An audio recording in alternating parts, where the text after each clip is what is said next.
آج سے 4500 برس قبل قدیم مصر کے فرعون خوفو نے گزا کے مقام پر عظیم پیرامڈ یعنی دا گریٹ پیرامڈ کی بنیاد رکھی تھی۔ یہ ایسی تعمیر ہے جس نے اپنے خالق کا نام آج بھی زندہ رکھا ہوا ہے۔ ہر برس کروڑوں لوگ اسے دیکھنے جاتے ہیں۔ سائنسدان اس کی تعمیر میں پوشیدہ رازوں کی کھوج میں مگن ہیں۔ یہ ایسا کارنامہ ہے جو انسان کو انسان کی ایجاد ہی نہیں لگتا بلکہ آسمانی قوتوں کا کام لگتا ہے۔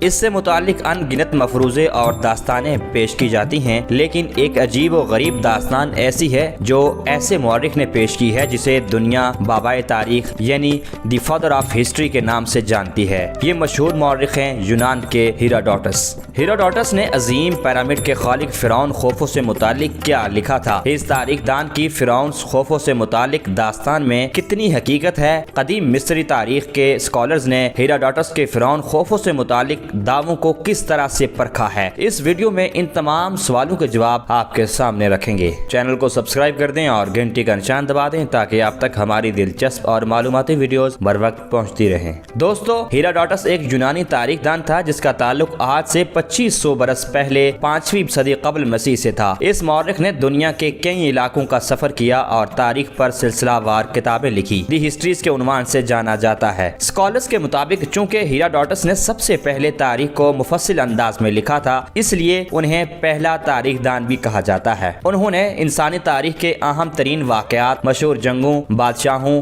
شہزادوں، سلطنتوں کے عروج و زوال اور دیگر اہم موضوعات کا احوال تفصیل سے رقم کیا۔ تاریخ کے دیگر اہم واقعات کی مانند ہیراڈوٹس نے قدیم مصر کے فرعون خوفو اور اس کی عالی شان پیرامڈ کی تعمیر کا احوال بھی بیان کیا ہے۔ اس داستان میں انہوں نے فرعون خوفو کو ایک ظالم اور بے حس حکمران قرار دے دیا اور ساتھ ہی ان پر ایک انتہائی نازیبا الزام عائد کیا ہے۔ ہیراڈوٹس کے مطابق فرعون خوفو نے پیرامڈ کی تعمیر کے لیے درکار سرمایہ اکٹھا کرنے کے غرض سے اپنی بیٹی کو جسم فروشی پر مجبور کیا تھا۔ ان کے بقول انہیں یہ سب باتیں اہل مصر نے بتائی تھی۔ ان کی یہ رودات جہاں فرعون خوفو کے خلاف ایک چارج شیٹ ہے، وہیں پیرامڈز کی تعمیر کے حوالے سے ایک اہم قدیم ترین احوال بھی ہے۔ اہرام مصر اور اس کے بانی فرعون خوفو سے متعلق ہیراڈوٹس نے جو کچھ لکھا وہ جوں کا توں انہی کے الفاظ میں آپ کے ساتھ شیئر کرتے ہیں۔ ہیراڈوٹس کے الفاظ یہ ہیں: مصر خوشحالی کے دور سے گزر رہا تھا کہ خوفو بادشاہ بن گیا۔ وہ اہل مصر کے لیے ہر قسم کی برائی کا سبب بن گیا۔ اس نے تمام عبادت گاہیں یعنی مندر بند کر دیے۔ اپنی عوام کو مندروں میں نذرانے دینے سے روکنے کے بعد اس نے انہیں اپنے لیے کام کرنے کا حکم دے دیا۔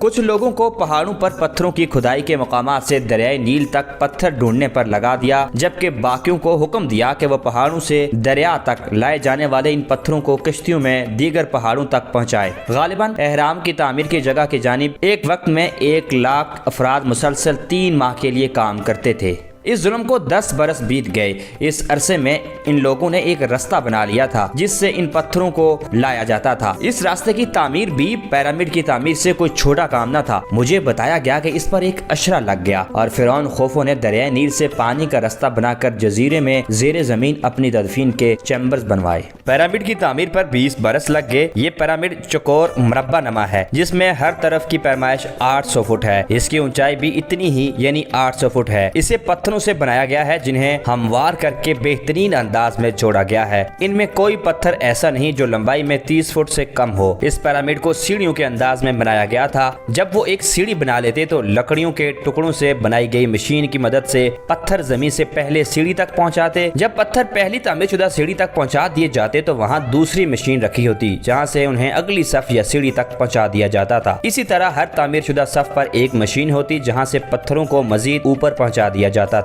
اس لیے وہاں پر پتھروں کو اوپر پہنچانے کے لیے کئی مشینیں تھیں یا پھر شاید وہ ایک ہی مشین کو ایک سیڑھی سے دوسری تک منتقل کر دیتے تھے۔ اگر ایک مشین تھی تو یہ ایسی تھی جسے آسانی سے منتقل کیا جا سکتا تھا۔ جیسا مجھے بتایا گیا اس کے مطابق اس کی دونوں صورتیں ہو سکتی ہیں۔ اس پیرامڈ پر مصری لکھائی میں بتایا گیا ہے کہ کارکنوں کے لیے پیاز، مولیوں اور گندنے نامی پودے پر کتنے اخراجات ہوئے تھے، اور اگر مجھے ٹھیک سے یاد ہو تو اس نقش شدہ لکھائی میں سے جو کچھ مترجم نے مجھے پڑھ کر سنایا وہ یہ تھا کہ 1600 ٹیلنٹس چاندی خرچ ہوئی تھی۔ ٹیلنٹ اس دور کی دولت کا پیمائشی یونٹ تھا۔ مختلف ادوار میں ایک ٹیلنٹ میں لگ بھگ 30 30 سے 60 کلو گرام وزن ہوا کرتا تھا۔ اگر ایسا ہی ہوا تھا تو اس کے علاوہ اس لوہے پر کتنا خرچ ہوا ہوگا جس سے انہوں نے کام کیا تھا، اور کارکنوں کی روٹی اور کپڑوں پر کتنا خرچ ہوا ہوگا۔ اس سب کو اس تناظر میں دیکھا جائے تو وہ طویل عرصے تک یہ کام کر رہے تھے۔ انہوں نے بتایا کہ چیوپس فرعون خوفو کا یونانی نام بدکاری کی اس سطح پر آیا تھا کہ دولت کی طلب میں اس نے اپنی بیٹی کو جسم فروشی کے اڈے پر بٹھا دیا اور اسے حکم دیا کہ آنے والوں سے رقم حاصل کریں۔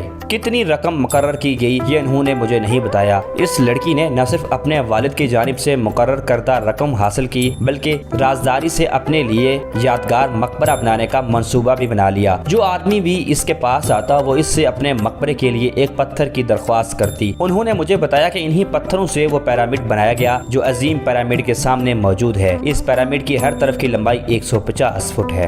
مصریوں نے کہا کہ چیوپس نے 50 برس تک حکومت کی اور اس کی موت کے بعد اس کا بھائی تخت نشین ہوا۔ یہ ہے فرعون خوفو کی جانب سے عظیم پیرامڈ کی تعمیر کی وہ داستان جو ہم نے ہیراڈوٹس کی زبان میں آپ کے سامنے رکھ دی۔ اب اہم نقطہ یہ ہے کہ بابائے تاریخ کی اس کہانی میں کتنی سچائی ہے۔ قدیم مصری تاریخ کے ریسرچرز نے اس قصے پر کیا تبصرہ کیا ہے، چلیں یہ سب آپ کے سامنے رکھتے ہیں۔ قدیم مصری تاریخ کے ریسرچر نے فرعون خوفو کے دور حکومت اور اس کی پیرامڈ سے متعلق ہیراڈوٹس کی رقم شدہ تاریخ کے بیشتر حصے کو سراسر غلط اور حقائق کے منافی قرار دے دیا۔ انسائکلوپیڈیا بریٹانیکا نے ہیراڈوٹس کے ان دعووں کو من گڑت قرار دے دیا۔ اس ویب سائٹ نے اس حوالے سے لکھا ہے کہ ہیراڈوٹس نے فرعون خوفو کے دور حکومت کو ظلم اور بدبختی کا وقت قرار دیا ہے، تاہم خوفو کے مرنے کے بعد ایک دانشمند حکمران کی حیثیت سے شہرت اس دعوے کو جھٹلاتی ہے۔ ہیراڈوٹس کا یہ دعویٰ واضح طور پر جھوٹ ہے کہ فرعون خوفو نے اپنے تعمیراتی منصوبوں کو فنڈ کرنے کے لیے اپنی بیٹی سے جسم فروشی کرائی تھی۔ مصری تاریخ کے اسکالرز جینی ہل نے ہیراڈوٹس کی اس داستان کو خیالی قرار دے دیا۔ جینی نے کہا کہ ہیراڈوٹس کے مطابق بھاری پتھروں کو اوپر لے جانے کے لیے مشینوں کا استعمال کیا گیا تھا، تاہم انہوں نے ان مشینوں کی نوعیت سے متعلق وضاحت نہیں کی۔ مزید یہ کہ ہیراڈوٹس نے لکھا کہ فرعون خوفو نے دریائے نیل سے آبی گزرگاہ نکال کر زیر زمین جزیرے میں اپنی تدفین کے چیمبرز بنوائے۔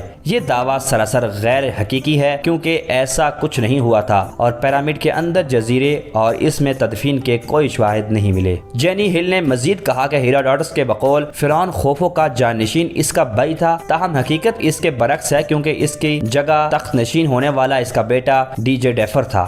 اسی طرح قدیم تاریخ پر لکھنے والی ایک مستند ویب سائٹ دی کلیکٹر نے بھی ہیراڈوٹس کی کہانی کو غیر مستند قرار دے دیا۔ اس ویب سائٹ پر موجود آرٹیکل میں بتایا گیا کہ عظیم یونانی تاریخ دان ہیراڈوٹس کی فرعون خوفو سے متعلق رائے منفی تھی۔ ہیراڈوٹس نے خوفو کی پیرامڈ کو 800 فٹ اونچا بتایا جو اس کے اصل سائز سے لگ بھگ دگنا ہے۔ دی کلیکٹر کے مطابق ہیراڈوٹس نے فرعون خوفو کی جانب سے اپنی بیٹی سے جسم فروشی کرانے کا جو دعویٰ کیا ہے اس سے متعلق بھی کوئی شواہد نہیں ملتے۔ ورلڈ ہسٹری انسائکلوپیڈیا نے بھی ہیراڈوٹس کی اس کہانی کو جھوٹا قرار دے دیا۔ اس حوالے سے اس ویب سائٹ نے تبصرہ کیا ہے کہ قدیم مصری عبارتوں میں فرعون خوفو کو سراہا گیا اور ان عبارتوں کی روشنی میں فرعون کی جانب سے اپنی بیٹی سے دولت جمع کرانے کے دعوے کی بھی نفی ہوتی ہے۔ ورلڈ ہسٹری انسائکلوپیڈیا نے خوفو کی پیرامڈ کی تعمیر سے منسلک مزدوروں سے متعلق لکھا ہے کہ ان کا اچھے سے خیال رکھا جاتا تھا اور وہ مل جل کر کام کرتے تھے۔ وہ کوئی غلام نہیں تھے بلکہ ایسے مزدور تھے جنہیں ان کے کام کا معاوضہ دیا جاتا تھا۔ دوستو اس کے علاوہ بھی ان گنت اسکالرز نے ہیراڈوٹس کی اس تاریخ کو مسترد کیا ہے۔ شاید یہی وجہ ہے کہ اس مورخ کے ناقدین اسے بابائے تاریخ کے بجائے بابائے جھوٹ بھی کہتے ہیں۔ ناقدین کا موقف ہے کہ ہیراڈوٹس نے جو تاریخ لکھی ہے اس میں لمبی لمبی چھوڑی گئی ہے۔ یہ تاریخ نہیں بلکہ خیالی کہانیاں ہیں۔ اگرچہ تاریخ کے اس پہلے مورخ کے کام میں کافی نقائص اور بہت سی معلومات غلط ہوں گی لیکن سب غلط نہیں۔ اس تاریخ دان کی جانب سے فراہم کردہ بہت سی معلومات قابل بھروسہ ہیں۔ سچ تو یہ ہے کہ ہیراڈوٹس کے 25 صدیوں پرانے کام میں قدیم تاریخ کے ریسرچرز کے لیے ان گنت فوائد ہیں۔ ماہرین آثار قدیمہ کو ہیراڈوٹس کی تحریروں سے صدیوں پرانے تاریخی واقعات اور دستاویزات کو سمجھنے میں مدد ملتی ہے۔ ایک اور قابل ذکر حقیقت یہ ہے کہ ہیراڈوٹس کے کئی دعوے ایسے تھے جنہیں ابتدا میں تاریخ دان جھوٹ سمجھتے رہے مگر بعد میں آثار قدیمہ کے ماہرین کو ایسے شواہد مل گئے جنہوں نے اس عظیم تاریخ دان کے دعووں کو سچ ثابت کر دیا۔ کیا اس بنیاد پر یہ بھی فرض کیا جا سکتا ہے کہ ہیراڈوٹس نے جو کچھ فرعون خوفو کے دور حکومت سے متعلق لکھا اس کی تصدیق کے لیے بھی ماہرین آثار قدیمہ کو شواہد مل جائیں گے؟ دوستو آج کی یہ ویڈیو اس سوال پر ختم کرتے ہیں۔ انشاءاللہ اگلی ویڈیو میں قدیم مصری تہذیب کے بارے میں مزید دلچسپ اور حیرت انگیز معلومات آپ کے سامنے رکھیں گے۔ تب تک کے لیے اللہ حافظ۔